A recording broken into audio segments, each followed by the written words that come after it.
Фестиваль культуры и спорта не предполагает, что спортивное направление идет на втором месте в процессе. Напротив, подготовка к этой части фестиваля порой куда ответственнее. На самой высокой точке территории стадиона «Спартак» расположились лучники. Этим ребятам даже отвели отдельный небольшой стадион. Первыми выступают девушки. Есть и представительницы Ингушетии, которые показали неплохой результат. Каждой из участниц дается несколько попыток. Это дистанция стрельбы из лука.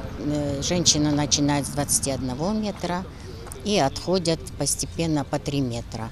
И да, пока не промахнулись. А мужчина начинает с 30 метров. И также отходят. Пройдя немного дальше, можно услышать звук мяча, что бьется о штанги и каркас ворот. Это футболисты показывают свой класс. И несмотря на то, что играют они на мини-поле и всего по 15 минут 2 тайма, интенсивности игра не теряет. Опасные моменты то и дело завершаются взятием ворот. Выйдя из групповой стадии, ребята должны играть в полуфиналах.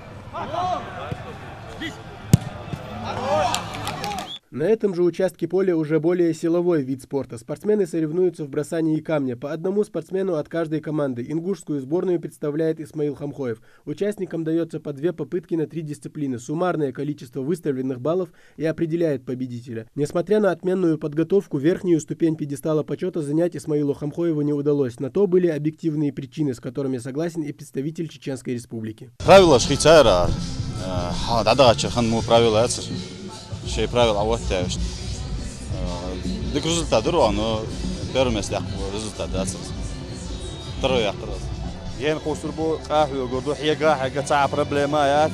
Ну дерек цатер хлжниз хол. В Кавказских играх все хорошо, однако от обилия спортсменов, выступающих в разных дисциплинах одновременно, буквально глаза разбегаются. Ингушская сборная по лазанию на канат заняла 1-е место.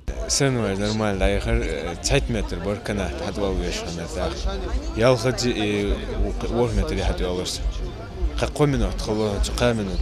Еще один триумф, но уже в армрестлинге. Виталий Ларидин занял 1-е место в тяжелой весовой категории, в финале одолев соперника из Северной Осетии. Там по-разному получилось. На левой руке был самый сильный соперник из Дагестана, представитель Дагестана, а на правой руке представитель Осетии был самый сложный соперник. Так как ребята подготовлены на высшем уровне, там действует техника и сила, все одновременно. 2 других наших спортсмена не сумели отличиться, однако это будет для ребят полезным опытом, уверен тренер. Сагов стал 4-м, стал и Малороев 5-м. Ну не последний, но там пришлось так, может жесткое судейство было так. Один мой парень Сагов на левую травму получил, левая вообще не работала.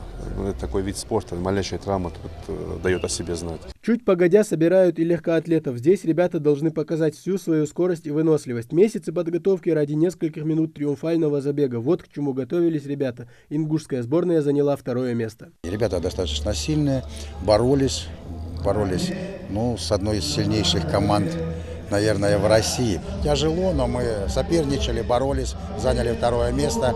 Надеемся, что в дальнейшем Республика Ингушетия нас оценивает достаточно высоко, и в дальнейшем мы тоже будем продвигаться выше и выше. Фестиваль культуры и спорта направлен на здоровое соперничество между регионами в спорте и взаимообогащение культурами. Судя по тому, как выступали и общались между собой спортсмены, защищающие флаги своих республик, основная цель фестиваля – укрепление дружественных взаимоотношений между народами – достигнута.